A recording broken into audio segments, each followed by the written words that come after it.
Yo, everyone, Mango here, and welcome back to another episode for our hero profile for Shadow Era. And today I'm going to be playing BP Emigor's Twilight Aramia deck. It's actually a really fun deck, and it's something that he used 1 month to just totally wreck everybody with. And hopefully I can have the same kind of success as he did. But so let's see. So it is a Twilight theme, which a Twilight is one of the many tribes in the game. And I'm gonna go ahead. Starting hand's a little funky right now, but let's go ahead and just let's drop this guy out. We'll end our turn. And so this deck focuses on spamming the board with allies and overwhelming your opponent with just sheer numbers, and also buffs, buffing your own allies to measures where your opponent can't deal with it. And generally it works pretty well against warriors. It could be hit or miss. You never know.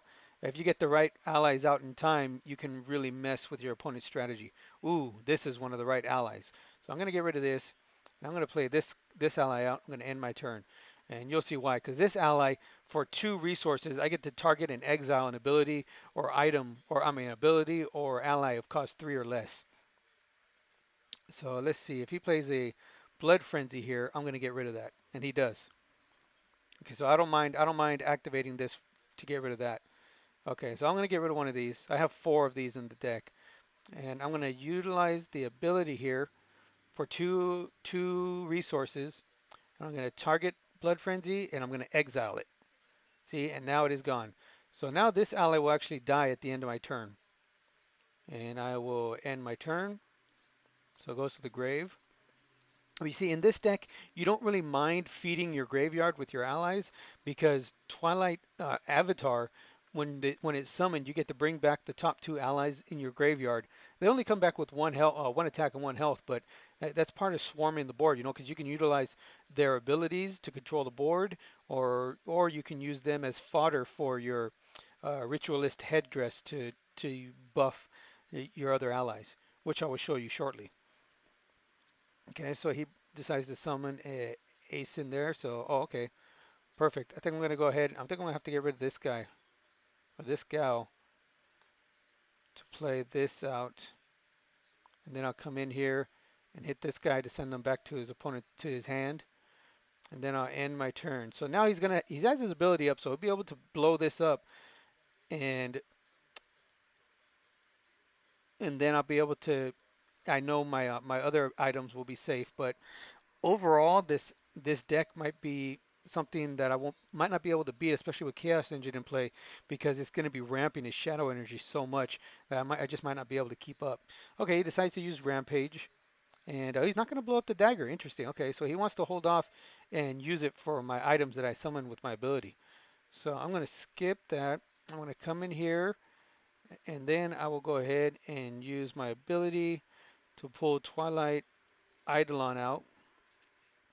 And I have 2 Twilight Allies in play, so I get to draw a card for 0 cost. And then I get to play Ritualistic Headdress. And so what I'm going to do is I'm going to go ahead and use my ability to activate her. So 0 cost, she has +3 base attack, and then is killed at the end of my turn. And then I'll come in here, deal 3 damage.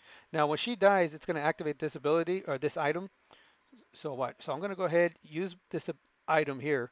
For 1 durability, I get to kill a friendly Twilight ally of mine, and then buff another ally by +2/+2. But because this item was in play, that ally returns back to play even after it dies. The only problem is now that he has Rampage, every time one of my allies dies, he's going to heal two life. So in the long run, it ends up hurting me because and my focus is around killing my own allies and bring and utilizing that to better my board situation. But now that he can heal 2 every time, it's going to make this game interesting. Okay, so let's see. I'm thinking he's going to go ahead and use his ability probably to get rid of the ritualistic headdress because he doesn't want me to just keep buffing allies. Okay, so he decides to use crippling blow on 1, cleric of the ace in there. Then he'll blow up this. Yep, he'll blow that up. He doesn't want me. He doesn't want me to keep buffing my allies.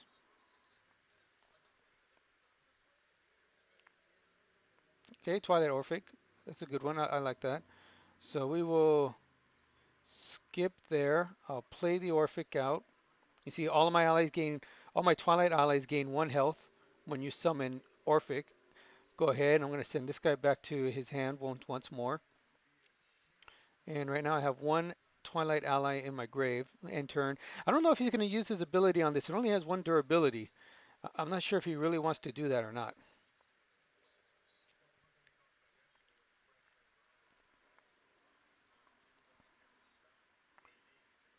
And maybe what I should have done is I should have attacked with this guy, but I wanted to save him so that I can attack with both these allies at once if I need to. Oh wow, okay. So another crippling blow, and he's going to go ahead and leave the weapon. He's not going to bother. Oh, okay. I know I got rid of one of these already. Hmm. Okay, I'm going to get rid of one of these so I can play this now and then play this on my next turn. So I'm going to play this, and you see it'll bring back the top 2 Twilight allies in my deck, in my graveyard. Unfortunately, I only have one in my grave, so that's the only one that returned. And then I will go ahead and end my turn. And then turn 7, if I get something that I don't want to play out, I'll sacrifice it away so that I can play Nathanias. Oh, Bad Santa. Good, he gave me a lot of draw. Oh, I got another one. Okay.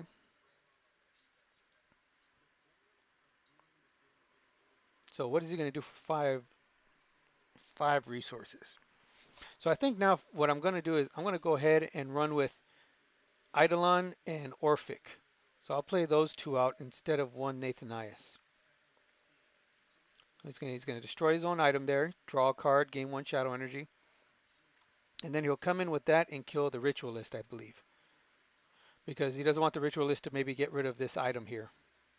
Yeah.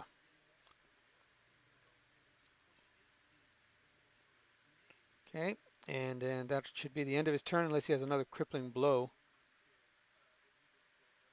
Nope, he does not. Wow, another Nathanias. Okay, so I'm going to go ahead and get rid of one of those. So I got all 3 of them.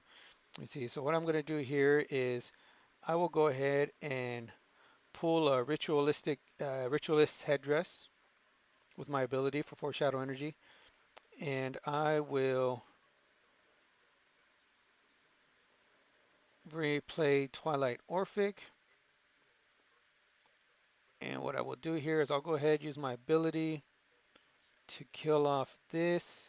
And what will happen is when this dies, this opposing ally will be reduced by 1 health. And I'll buff this guy. So you see 4 health reduces down to 3. And then I'm going to play this afterwards because I didn't want that ally to come back to life. I wanted to save for another ally. And then I'm going to come in here. And then I'll come in here and just hit for 2. So you see now if I activate this ability, I'll actually have +3 attack. So I'm going to end my turn. And he's healing every time I kill my own allies, which is a pain in the butt. I think I'm going to be okay though. I mean, I'm starting to overwhelm him here. I don't think he's going to have many answers for this many allies. And, okay, so he's at 8 resources now. And I really want to get rid of this. I don't want him to have any more draw options, and it'd be nice if I could get rid of that. So if he kills off this ally, I can play my next one and pull back the top 2 allies. And so you can't pull back another one of the Twilight avatars because it is a unique card. So when you summon it, if you have one in the grave, it'll bypass that and go to the next one. Okay, Cleric of the Ancient and a big ally there. Okay, so let's see. So first thing let's draw, always draw first. So I use the ability to draw a card. Okay, got another headdress. And I think what I'll do here, so what I'm going to do is I'm going to suicide this ally into this one, okay? And so you'll watch all my allies, and then it'll be returned to play because of this, and all my allies will gain 1 health, and all of his will lose 1 health. So watch, you'll see him lose 1 health here, and then it's returned to play because of the Eidolon, and all my allies gain 1 more health. And then what I'm going to do is I'm going to use the headdress to target this guy, kill it, and buff this ally to bring it up to 4 attack. And then I have come in here, attack to kill. Then I'll come in here, attack and kill. And actually, I did this all wrong because I should have had this ally out so that it could be buffed each time one of my allies died.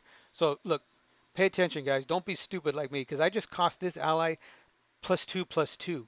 Because two of my Twilight allies died, this ally could have been 7 by now. That was just really stupid. All right, well, I'm going to end my turn even though I'm dumb and a noob. At least everybody's seen what not to do, how not to play. Because if any, this is supposed to be for new players anyway, so I'm showing you what not to do. So in fact, I did that on purpose. Don't do that. That was just for show. That wasn't actually me making a mistake. Oh, my opponent left. Okay, well, you know what? Even though I was playing like a noob there, we actually got to see a ton of interactions, which is pretty cool. Okay, so all right, so let's start off with the hero itself. So we have Aramia for 4 cost. You get to bring in an item with cost 3 or less into play, as if summoned at no cost, and then your deck is shuffled. Twilight Opportunist. I don't know if I actually used it or not. I had him in play. No, I did, right? I used it one time. So you get to gain 3 attack until, and then it's killed at the end of your turn. And this ally, Lifebringer, other friendly Twilight allies have +2 health as long as you have this in play. So if you have like 2 or 3 in play, then your friendly Twilight allies would have +4 to 6 health. So it can really ramp them up to levels that are really hard to kill. Twilight Ritualist, you got to see me utilize it early. I got to kill my opponent's Blood Frenzy. So as long as you control another Twilight ally, you pay 2 resources and you get to exile an opposing ally or ability. And in this matchup, it was perfect because I got to get rid of that Blood Frenzy. And then it's killed at the end of your turn. Orphic, you get to see him play. When you summon it, Twilight allies gain 1 health. When it dies, opposing allies lose 1 health. Twilight Champion, whenever a friendly Twilight ally is killed, this gains +1/+1. Twilight of Avatar. When you summon this, the top 2 allies in your graveyard that are Twilight come back into play with 1/1 stats. And it is a unique ally, so you can only play this have one in play at a time. And also remember, like I said, if you have a Twilight Avatar in your graveyard, the ability will bypass that and get the 2 other next Twilight allies. Nathanias, this was just a great idea by BP Emigor to have in here because it is a 7 cost ally, so it's tough to get into play. But when you summon, you get to draw a card from your deck, and if that card is an ally, it gets put into play. So right here. So imagine if you happen to bring this avatar into play. You play Twilight of Avatar. I mean, you play Nathan Hayes and it pulls Twilight Avatar. Then Twilight Avatar pulls the top 2 Twilight allies in your graveyard and puts it into play. So that's a pretty nasty play there for 7 resources. You get 4 allies on the board. I've done it a couple of times. It doesn't happen all the time, of course, because it's all luck based. But man, when it happens, you can't help but high five yourself because that is totally an amazing play. Ground Shift deals with opposing passive allies that might be a pain in the butt to you. Supernova, 5 damage to everything on the board. Tomb of Knowledge, you've seen this in other decks. 2 cost artifact. Every 2 resources you pay, you get to draw a card once per turn. Eidolon, you got to see this. 2 resources. When a friendly Twilight ally is killed, it enters back into play, and then this is destroyed. For 0 resources, you get to draw a card if you control 2 or more Twilight allies. Ritualist Headdress. So 1 durability, says 3 durability. So for 1 durability, a friendly Twilight ally is killed and another ally gains +2/+2. So you have to kill a Twilight ally to activate it, but you don't have to use it on a Twilight ally to give the buff. So you could buff Nathan Eyes here, bring him up to a 7/10. And then Dagger of Unmaking, a great control tool. It doesn't really see much play, to be honest, but whenever you deal non-lethal damage to an opposing ally or your own ally, it gets shuffled back into your hand or sent back to your hand. Okay, so if you hit an ally with 1 health, it dies, it goes to the graveyard. But if you hit an ally, with full health like Aeon Stormcaller, you can attack Aeon Stormcaller with this and send it back to your opponent's hand. And if your opponent uses mind control on one of your allies, if your ally attacks your hero and then is dealt damage by dagger, it'll be sent back to your own hand. Okay, and so that was a deck here. It's a pretty straightforward deck. It's all about overwhelming your opponents by sheer numbers and utilizing tremendous buffs to put your allies out of range for them to kill unless they have some kind of kill abilities to wipe them out. So it's a great deck to utilize to swarm the board and to overtake your opponents and it just beat them down with sheer numbers and power. Okay, so a great deck. It can be a little challenging for new players. So I was a little wary about using this, but as far as I'm concerned, this is the best deck to utilize Aramia at the moment. Okay, so that's why I decided to showcase it because if you're going to play Aramia, it'd probably be best if you utilize this play style. And so again, that was another episode for our hero profile. Do all the stuff that I ask you and that the YouTubers ask you to do. Like, share, subscribe, comment. Just help us get this channel more views and uh, more exposure. And so again, thanks for watching, everybody, and I will see you next time.